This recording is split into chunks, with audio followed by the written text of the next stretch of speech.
बिस्मिल्लाहिर्रहमानिर्रहीम। अस्सलाम वालेकुम। अब हम डिस्कस करते हैं तीसरी डिज़ीज़ जो नेफ्रोटिक सिंड्रोम करवा सकती है। ग्लोमेरुलस की वो डिज़ीज़ जो नेफ्रोटिक सिंड्रोम करवाती है। इसको कहते हैं मेम्ब्रेनस ग्लोमेरुलोपैथी। इसमें क्या होता है कि थिकनिंग ऑफ जीबीएम जो है वो थिकन हो जाती है, वो मोटी हो जाती है। तो क्यों होती है वो अभी आगे पैथोजेनेसिस में डिस्कस करते हैं। ये मोस्ट कॉमन कॉज़ है नेफ्रोटिक सिंड्रोम का एडल्ट्स के अंदर। पूरी दुनिया में मोस्ट कॉमन कॉज़ जो है जिसकी वजह से नेफ्रोटिक सिंड्रोम हो सकता है वो मेम्ब्रेनस ग्लोमेरुलोपैथी है। कॉजेज़ क्या हैं कि सबसे पहले तो इडियोपैथिक अननोन कॉज़ है। लेकिन एसोसिएशंस इसकी हैं कि हेपेटाइटिस बी और सी में हो सकती है मेम्ब्रेनस ग्लोमेरुलोपैथी, या लंग, कोलोन या स्किन का कोई ट्यूमर है उसमें हो सकती है, या एसएलई एक डिजीज़ है सिस्टेमिक लूपस एरिथमेटोसिस उसमें हो सकती है, या एनसेड्स और पेनिसिलामिन ड्रग्स इनके लेने से भी मेम्ब्रेनस ग्लोमेरुलोपैथी हो सकती है। तो इम्पॉर्टेंट पार्ट पे चलते हैं कि पैथोजेनेसिस क्या है, ये डिजीज़ प्रोग्रेस कैसे क्यों रही है। तो ये एक इम्यून कम्प्लेक्स मीडिएटेड मैकेनिज़्म है। इम्यून कॉम्प्लेक्स मीडिएटेड मैकेनिज्म से क्या मुराद है कि टाइप 3 हाइपर सेंसिटिविटी होती है, यानी कि एक ऑटो इम्यून रिएक्शन है। बॉडी का अपना इम्यून सिस्टम बॉडी को के अपने टिश्यूज़ को तबाह कर रहा है। ये इस वजह से हो रही है, बॉडी का अपना इम्यून सिस्टम बॉडी के ग्लोमेरुलस के खिलाफ काम कर रहा है, जिसकी वजह से ये डिजीज़ हो रही है। तो टाइप 3 हाइपर सेंसिटिविटी रिएक्शन का मतलब होता है कि जो एंटीजन है वो बॉडी के अंदर बॉडी का अपना एंटीजन है कोई, ठीक है? तो जिसके खिलाफ बॉडी का अपना कोई टिश्यू है जिसके खिलाफ बॉडी का इम्यून सिस्टम एंटीबॉडी बनाना शुरू हो गया है। तो एंटीजन जो है इस केस में मेम्ब्रेनस ग्लोमेरुलोपैथी में वो कौन-सा होता है? वो होता है फॉस्फोलाइपेज ए2 रिसेप्टर्स। ये ए2आर रिसेप्टर्स होते हैं जो जीबीएम ग्लोमेरुलर बेसमेंट मेम्ब्रेन पे सिचुएटेड होते हैं ये रिसेप्टर्स। इन रिसेप्टर्स को बॉडी का immune system as foreign agent, foreign antigen consider करना शुरू कर देता है और उनके खिलाफ अटैक शुरू कर देता है। इनके खिलाफ इम्यून सिस्टम एंटीबॉडीज़ बनाना शुरू कर देता है। तो एंटीजन एंटीबॉडी कॉम्प्लेक्स बनेगा। ये कॉम्प्लेक्स जाके ये डिपॉज़िट हुआ होता है ग्लोमेरुलर बेसमेंट मेम्ब्रेन में, ठीक है? ये कॉम्प्लेक्स इम्यून कॉम्प्लेक्स जाके जीबीएम में डिपॉज़िट हो जाता है।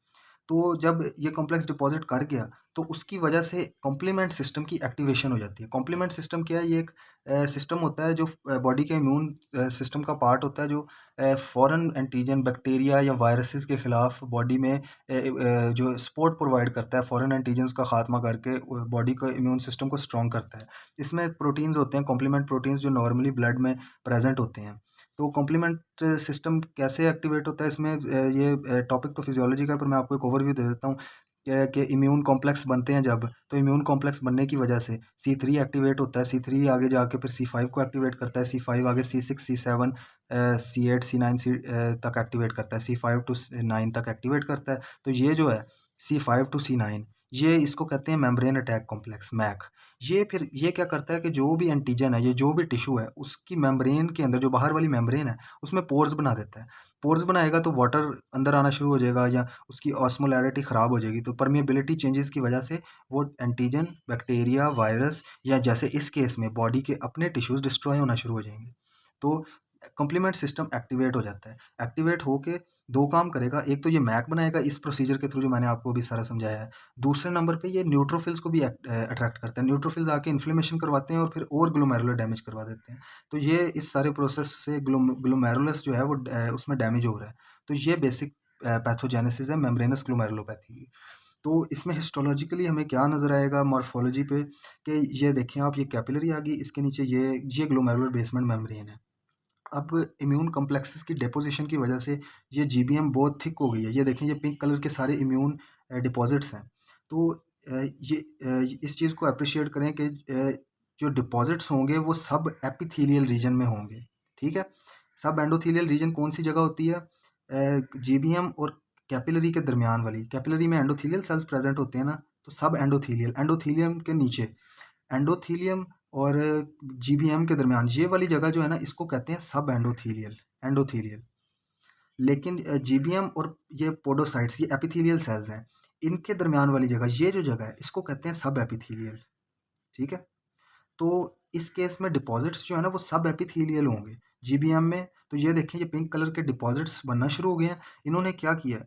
इन्होंने ये डिपॉजिट्स बनने से इन्होंने जीबीएम को बाहर की तरफ धकेलना शुरू कर दिया है। जीबीएम बाहर की तरफ को आना शुरू हो गई है, तो ये नोकदार स्पाइक्स बन गए हैं क्योंकि डिपॉजिट अंदर इम्यून कॉम्प्लेक्स की डेपोजिशन हुई हुई है, तो वो बाहर को धकेल रही है जीबीएम को, जिसकी वजह से ये स्पाइक्स बन गए हैं। तो spike and dome pattern observe होता है मेम्ब्रेनस ग्लोमेरुलोपैथी में।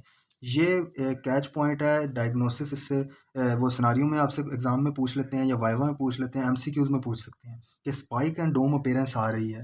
एक पेशेंट आया है एडीमा, जनरलाइज्ड एडीमा के साथ या पेरी ऑर्बिटल एडीमा के साथ, जब इलेक्ट्रॉन माइक्रोस्कोपी की है तो हमें spike and dome pattern observe हो रहा है जीबीएम का, और थिकन जीबीएम है। तो क्या होगा, तो ये स्पाइक एंड डोम पैटर्न से आपने फौरन पहुंच जाना है कि मेम्ब्रेनस ग्लोमेरुलोपैथी है।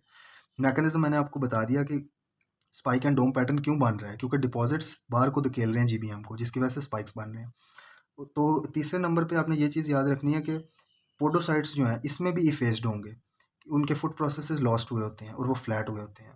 तो मिनिमल चेंज डिजीज़ में भी, एफएसजीएस में भी, और अब ये तीसरी मेम्ब्रेनस ग्लोमेरुलोपैथी में भी, इसमें सब में पोडोसाइट्स इफेस होंगे। अब देख लेते हैं कि मॉर्फोलॉजी क्या होगी जो मेम्ब्रेनस ग्लोमेरुलोपैथी की, कैसा माइक्रोस्कोप के अंडर नज़र आएगा ग्लोमेरुलस। लाइट माइक्रोस्कोप के में देखेंगे तो थिक जीबीएम होगी। मैंने आपको समझा दिया कि थिक क्यों होगी, क्योंकि इम्यून कॉम्प्लेक्स की डेपोजिशन हुई है। इम्यूनोफ्लोरेसेंस में देखेंगे तो आईजीजी और C3 डेपोजिशन हुई होगी जीबीएम के अराउंड। आईजीजी वो एंटीबॉडी है, जो ये फॉस्फोलाइपेज A2 रिसेप्टर्स जो प्रेजेंट थे ना जीबीएम पे, उनके खिलाफ जो एंटीबॉडी बन रही थी वो आईजीजी थी, और कंप्लीमेंट सिस्टम में जो प्रोटीन्स आ रहे थे वो C3 थे। तो इन दोनों की डेपोजिशन हुई होगी। और ग्रेन्यूलर, ये बात याद रखें कि जब भी इम्यून मीडिएटेड मैकेनिज्म होगा, ये मैंने आपको जब पैथोजेनेसिस पढ़ाई ग्लोमेरुलर डिजीज़ की एक अलग वीडियो, उसमें डिटेल से समझाया था कि जब भी इम्यून मीडिएटेड डैमेज होगा तो ग्रेन्यूलर डिपॉजिट्स होंगे, यानी कि ऐसे गुच्छे से बने होंगे डिपॉजिट के। और जब भी anti GBM antibody related disease होगी तो उसमें लीनियर डिपॉजिट होंगे, ऐसे एक लाइन में डिपॉजिट करेंगे इम्यून कॉम्प्लेक्सेस। तो ये चूंकि इम्यून कॉम्प्लेक्स मीडिएटेड है तो ग्रेन्यूलर होंगे। इलेक्ट्रॉन माइक्रोस्कोपी में क्या नजर आएगा कि सब एपिथेलियल डिपॉजिट्स होंगे। सब एपिथेलियल ये कैच वर्ड है, ये याद रखें। मैंने आपको समझाया कि जीबीएम और पोडोसाइट्स इनके दरमियान में इस एरिया को सब एपिथेलियल कहते हैं। ये जो एरिया है, ये वाला, ये सब एपिथेलियल है, इधर डिपॉजिट्स बनेंगे। ठीक है। और स्पाइक एंड डोम पैटर्न ही आपने बोलना, ये बहुत इंपॉर्टेंट है। स्पाइक एंड डोम अपीयरेंस होती है इसमें। तो ये मॉर्फोलॉजी होगी। और अब क्लिनिकल फीचर्स देखते हैं। तो नॉन सेलेक्टिव प्रोटीन यूरिया होगा इसमें ही, पुअर रिस्पॉन्स होगा कॉर्टिकोस्टेरॉइड में, और क्रॉनिक रीनल फेलियर को में प्रोग्रेस कर सकता है। तो सेम एफएसजीएस वाले पॉइंट्स ही हैं। तो यहाँ मेम्ब्रेनस ग्लोमेरुलोपैथी का लेक्चर खत्म होता है। अब अगले लेक्चर से हम देखेंगे मेम्ब्रेनो प्रोलिफरेटिव ग्लोमेरुलर नेफ्राइटिस, MPGN।